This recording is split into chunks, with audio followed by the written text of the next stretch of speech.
of his words. I believe in never. Just be true, and I'll give to you a life forever. I wonder what I could have done to deserve God's only Son, that He would fight my battles until they won. Who am I?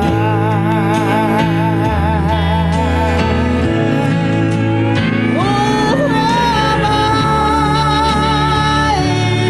that the King would bleed and die for? Who am I that he would pray, not my will, thine for? The answer I may never know. What if I loved me so, that one old rugged cross my Jesus would go? Who am I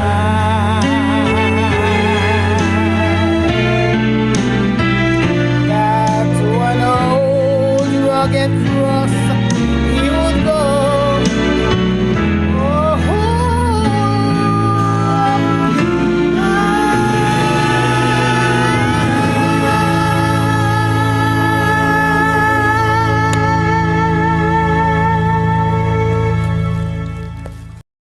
Amen.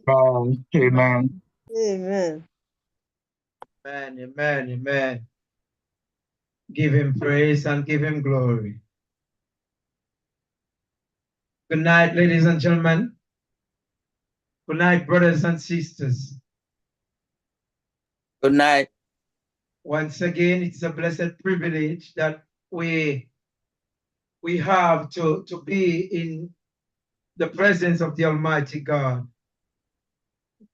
I hope and pray that you had a blessed day today. So here is another night where we have to study the Word of God. Another privilege we have. Many people don't have that privilege because they are dead. But we are alive and well, so we can praise the Lord. And whenever we have the breath of life, do not be afraid. Do not be afraid to praise God. So it's a pleasure and a privilege to have you. Tonight, we will be dealing with a special subject, and I am asking you to take notes, because remember, you will be asking me questions on Friday night. Will be a dialogue, so be ready for that. So take notes, because tonight we will be dealing with a subject that the devil do not lie. Let us pray. Mighty Father and our God, we are thankful unto thee for your mercies. We are thankful unto thee for your grace. We are thankful unto thee for thy blood. At this time we wait before thee. We ask of thee to come in our midst. Give us a message. Your people are waiting. Send forth your holy angels. Guide every mind, every heart. In Jesus' name we pray. Amen. Amen. Amen.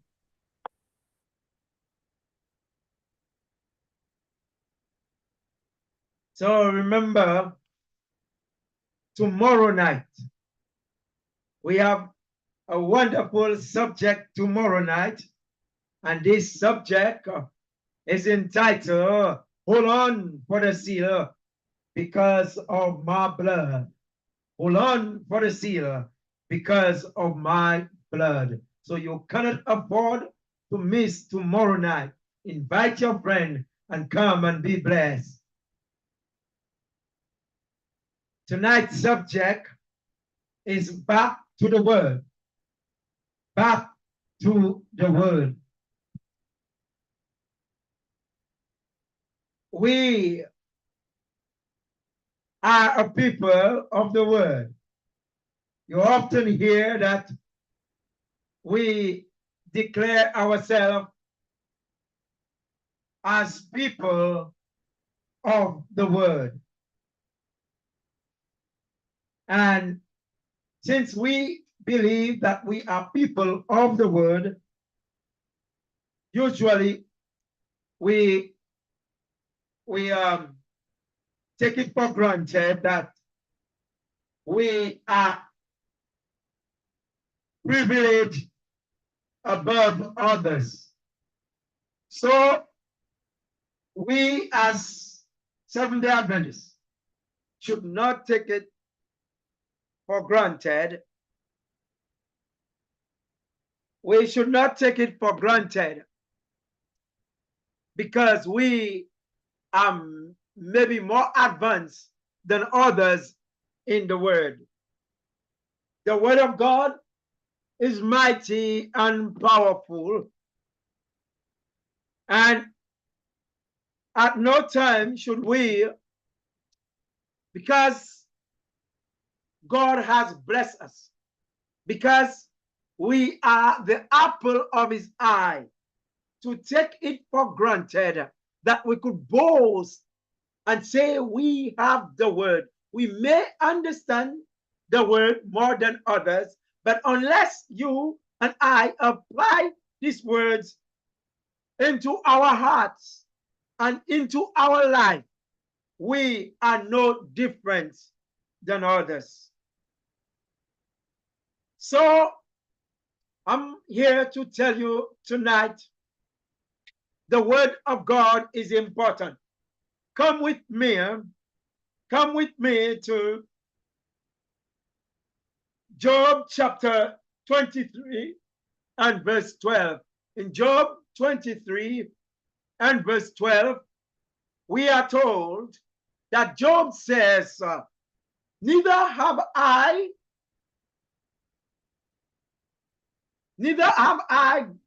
gone back from the commandment of his lips. I have esteemed the word of his mouth more than my necessary food. Here is Job. Job declares that he has esteemed the word of God more than his necessary food. So you think that food is important. You and I believe that food is very important in our life. But here, a man of God, here, a man that God declares righteous, declares that he esteemed the word of God more than his necessary food. So the word of God is important. And that's why Job exclaimed that this word is more important to him than food. Jesus Christ declares in Matthew 4 and verse 4, he declares, and he answered and said, it is written that man shall not live by bread alone, but by every word which that proceedeth out of the mouth of God. That is important. And that's why, if the word of God is so important, you and I ought to esteem it more than our necessary food. I want you to understand that the word of God is greater than what you and I may think. And listen, we have many preachers, and even on this program, we have declared that we have had preachers after preachers. But most times you will find preachers rather please men than preach the unadulterated truth of God's words. Most times preachers rather to to water down the message of the Bible than to preach the truth as is. So many times preachers may come on platforms. Many times preachers appear on pulpits and they preach messages which are called problem or watered down messages because they're afraid to hurt feelings. But the word of God is not about feelings. The word of God is all about truth and sanctification. The word of God is pure. And unless you take the pure word of God and add into your life, then it availeth nothing to you. I want you to understand that the word of God is powerful and the word of God is greater than anything you and I could ever think of, because Jesus Christ declares that the word of God is greater, because man must live by that word. I want to let you know, brothers and sisters, that inspiration, Ellen White says in PK page 626 and paragraph 2, she declares that God calls for a reformation and a revival. The words of the Bible and the Bible alone should be heard from the pulpit. Put this on the screen. She says only the Bible and the Bible alone should be heard from the pulpit.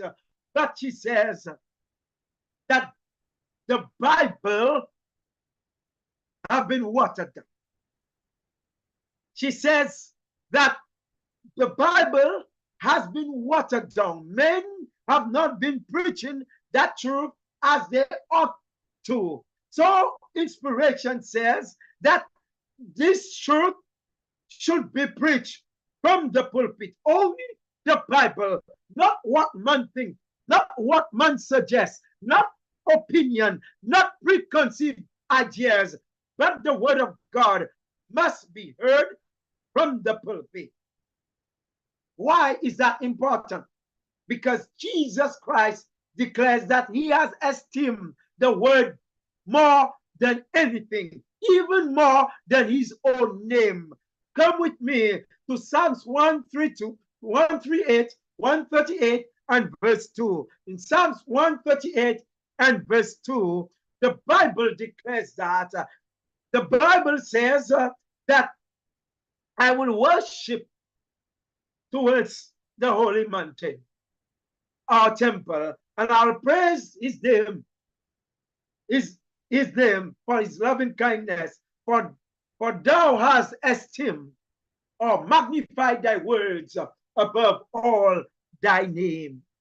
You see, Christ has esteemed his words above all his name. I want to let you know that's why the word of God should receive the highest authority in our life. The word of God should be the only rule of faith and practice in our life, because God himself has esteemed the word.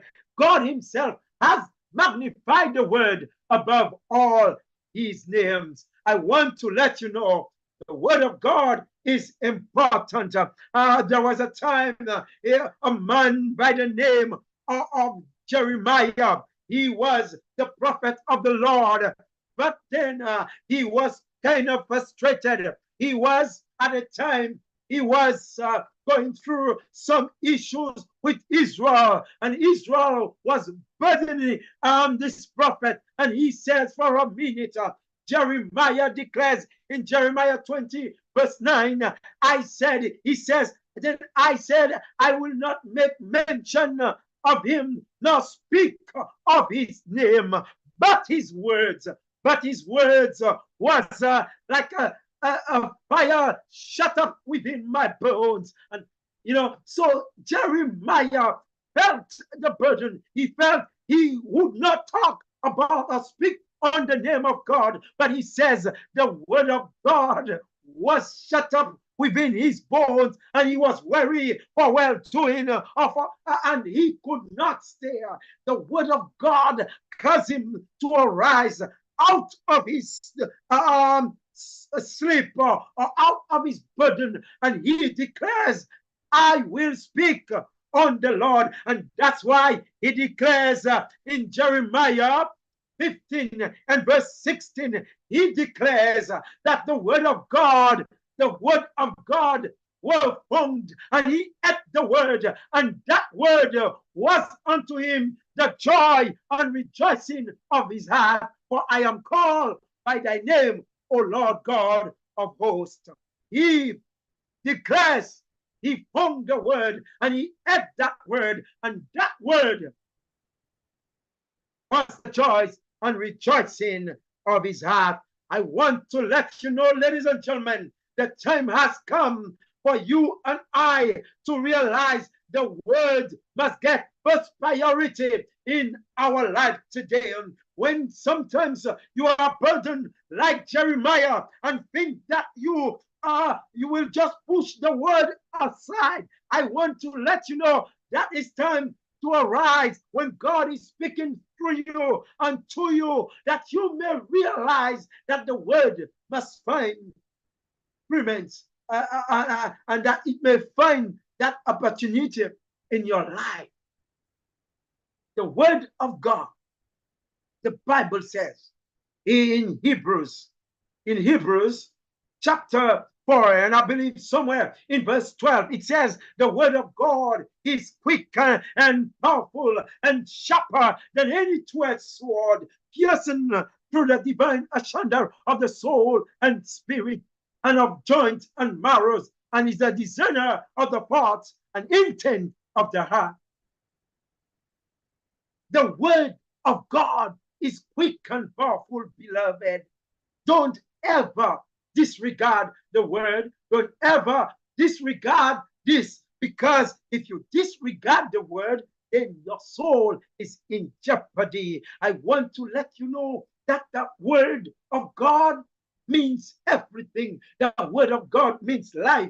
The word of God means joy. The word of God means salvation. The word of God means redemption. The word of God is what that will give you and I the life that we need. For Jesus Christ declares in Romans chapter 1 and verse 16, I am not ashamed of the gospel of Christ, for it is the power of God unto salvation to everyone that believe, to the Jews first, and also to the Greek. The word of God is powerful. The word of God brings salvation.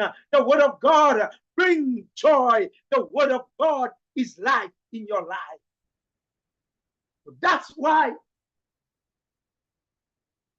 you and I must study that word. That's why you and I should not allow men and women to cause us to forget that word. That's why you and I must take time to study that word, because that word is powerful. That word, without that word, there is no life.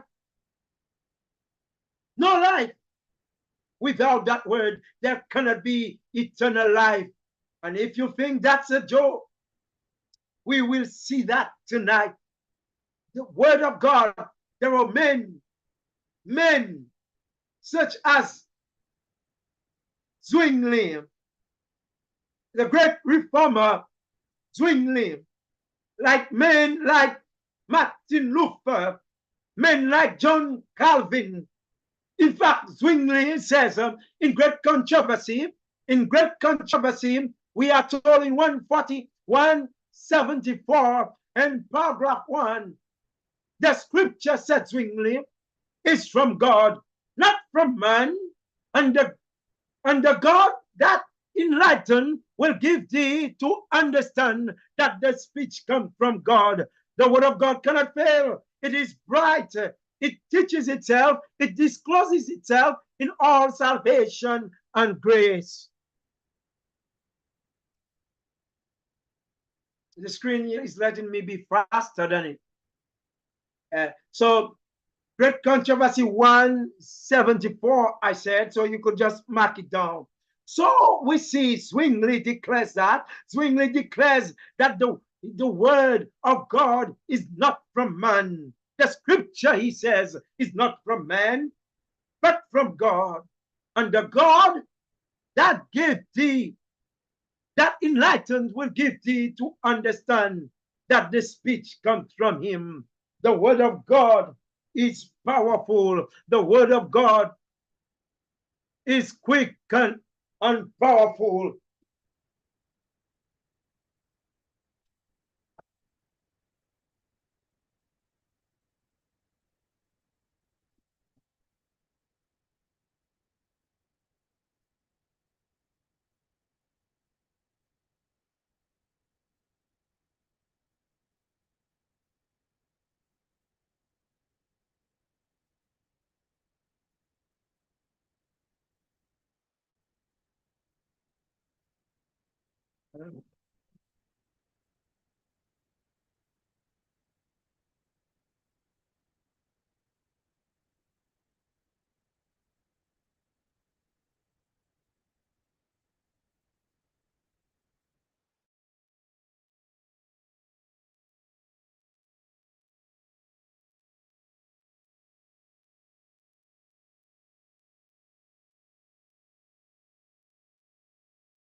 Yeah, for some reason, sorry about that, my computer went off. So I had to do it now on my phone because my computer went off. Hope that is okay with you. So we are told that Zwingli declares that the word of God is more powerful than anything. And Zwingli declares that no, the scripture was not from God, but the scripture came from men. 174 in Great Controversy. We are told also that the great Martin Luther stood up for the word of God. Martin Luther declares that the word of God is powerful and that he rather go through death and respect that word and fulfill the word of God than to worry about men. He says he will stand alone. Come with me to what Luther says in Great Controversy 142. Great Controversy, he says in Great Controversy 142.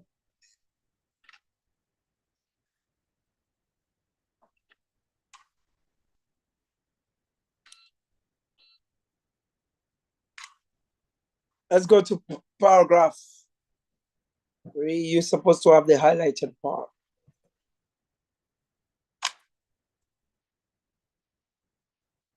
Who knows if God has not chosen and called me, and by they and if they ought not to fear that by despising me, they despise God himself. And he says, Moses was alone in the deliverance of the children of Israel. Elijah alone in Israel. And he, as a man, will stand alone. If nobody stands, Luther was ready to stand. I want to let you know that is the power that the word of God brings. That is the force upon the human heart that the word of God carries. When you believe in the word of God, you believe a force that no man can stop. You believe in a force that no man can control. I want to let you know, ladies and gentlemen, brothers and sisters, believing in the word has power. In the word have a mighty power to save. For the Bible declares that John, in fact, says, I am writing this part in John chapter 20. Come with me through verse 30 and 31. John chapter 20, 30 and 31. The Bible declares for in John 30 and 31, and many other signs truly Jesus did. John chapter 20. John 20 and verse 30 and 31. 30, but truly many signs he did in the presence of his disciples, which are not written in this book. But these are written, he says, that he might believe that Jesus is the Christ, the Son of God, and that by believing he might have life through his name. You must believe the written word. The written word, you believe that, and that's how you will have life through the name Jesus Christ. The written word is important, for Jesus Christ himself declares in John 6 and verse 48, I am the bread of life. You must believe Jesus is the one that can bring life. For in Jesus Christ is life, and in him is life abundantly. You must believe that he is that bread, he is that word. For the Bible declares in John 1 and from verse 1, in the beginning was the word, and the word was with God, and the word was God. The same was in the beginning with God. All things were made by him, and without him there was not a thing made that was made. Jesus Christ, in him was life, and the life was the light of men. There was a man sent from God whose name was John. The Bible declares that he came to bear witness of that light. He was not that light, but he came to bear witness of that light, that all men might believe. I want to let you know the word that the Bible is speaking about is Jesus Christ. For the Bible declares, for there is no other way, no other man.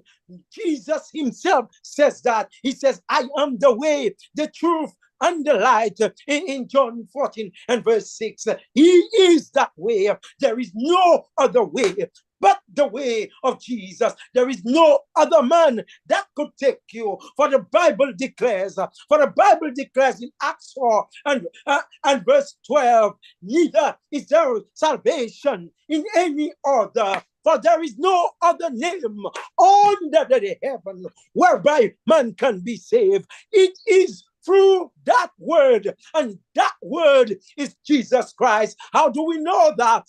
How do we know, brother? How do you know, preacher? How do you know it is Jesus Christ? For the Bible declares in Revelation 19 and verse 13, the Bible says, he is called that word. He said, and he was clothed with a vesture deep in blood, and his name is called the Word of God. I want to let you know that word is Jesus Christ. That word is the Master. That word is the Savior. That word is the Redeemer. He alone you could go through. And if you don't believe, then there is no other way. I want to let you know it is high time that we as a church, as a people, take on the word and believe the word and live the word.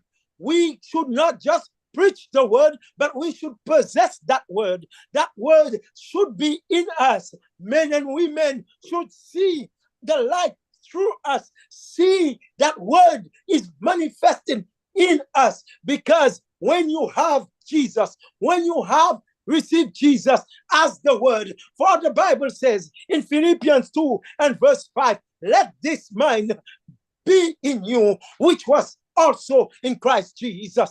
I want to let you know, if you believe in Jesus, if you accept Jesus and have the word of Jesus in you, it will reveal in your life. The word of God is powerful. Too many a times as a church, as a body, we believe in just theory, and we believe like a mere form of religion will take us to glory. But that's not reality. That's not the truth. You may believe, but if you don't act based on character, which is your capital, then you will have no effect upon the life of men and women. You cannot be light. You must believe, and with an action that will prove that you have that word in you. Many a times, we have become so careless about the word that we view ourselves in the same position with the world. We accept what we want in the Bible and reject what we want. But it's high time that we must realize God has called reformers. God has called men and women at all times to stand up in the gap and show his people they must return back to his words. There was a time Adventists believe that the word of God is the faith and practice of everything they do. They no longer believe that. We no longer believe that this should be the way. We have become so secular, we have become so liberal that we don't accept the word anymore. We believe what we believe when we believe, and that's what we do. We should be a people of the word. We should be a people who believe in reality. In reality, we should be a people who believe that the word of God should have dominion over our lives. Unless that happens, unless we allow that word to have dominion, we cannot have a reformation. We cannot have a revival. And revival and reformation only comes when we return to the word of God. When we come back to the word, the people of God have declared that we will not walk in the path of righteousness. That's what God's people have declared. In this generation, we are living, many of us who preach Adventism, who profess Adventism, do not believe the word. And we should not feel secure when we see men and women are rejecting what God's prophet says, whether through the Bible or through the spirit of prophecy of Ellen G. White. We have come to a position where people do not care what they believe. They want to accept what they accept, and that's it. But the Bible is showing you that the word of God is quick and powerful, and that word is Jesus Christ himself. So be careful when you reject the word of God, you are rejecting Christ. So when he spoke, come with me to John. In John, he spoke in John 6. When he spoke about the word and showed men and women from verse 53, when he showed men and women that they must believe the word, that they must accept him as the word, says, then Jesus said unto them, verily, verily, I say unto you, except ye eat my flesh, the flesh of the Son of Man, and drink his blood, ye have no life in you. Mm-hmm. Whosoever eateth my flesh and drinketh my blood have eternal life, and I will raise him up in the last days. They had to believe that, but they didn't. For my flesh is meat indeed, and my blood is drink indeed. They said that was a hard saying. They said that was a hard saying. In fact, let's move to verse 66. It says that many of his disciples follow him no more. Verse 66. It says, from this time, many of his disciples went back and walked no more with him. Because Jesus Christ said, you must eat my flesh. You must drink my blood. They did not understand. Jesus Christ was talking about his words. He was not talking about him literally. He was talking about every word that proceeded out of the mouth of God. He was talking about his truth. He was talking about his righteousness. But they thought he was referring to his physical skin. So they went away, not walking with him anymore. Beloved, we have come to a time where men and women, whether it was Luther, whether it was Tyndale, John Knox, John Wesley, Latimer, or Ridley, or the great Martin Luther, Wesley, whether it was those men who stood up for the truth, or even in our days in the remnant church of God, whether it's Ellen G. White who stood up for God's truth, I want you to understand they knew they was doing it at the cost of their life, because one of these good days they will get the reward of believing in the word. I want you to understand that the word of God, you who have it today, must cherish it, must believe it, and must hold it firm. And no matter who, no matter what religious body, no matter what authority, no matter what institution, no matter what government, stand up for this truth, for this truth alone will set you free. For a time is coming, according to Amos, a time is coming in Amos 8 and verse 11, which declares there will be a famine in the land, not a famine of bread or water, but of a famine of the word of the Lord. And man shall wander from land to land and from sea to sea to find that word, and they will not find it. How important it is that we believe the word of truth. How important it is, beloved, that we believe and accept what we have today. Because when you have Jesus, when you believe in Jesus and have Jesus, you have it all. For my Bible declares in Romans 10 and verse 17, faith cometh by hearing, and hearing by the word of God. You hear that? Faith cometh by hearing, and hearing by the word of God. Beloved, let me tell you something. You ought to lay aside all filthiness and all superfluity and nothingness. Come with me to that text. James 1 and verse 21. It says, lay aside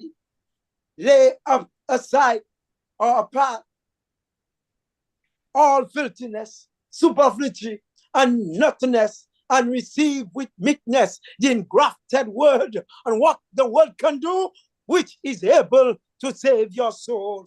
My brother, my sister, my people, cleave to the word. The word can save your soul, and the word is Jesus Christ. The word is Jesus and him alone, for he alone that can give you redemption, him alone that could give you salvation. Receive Amen. Jesus, receive him, and be saved. For let God be your guide, let God guide you through his word, is my prayer in Jesus' name. Amen. Amen. Amen. Amen. Amen.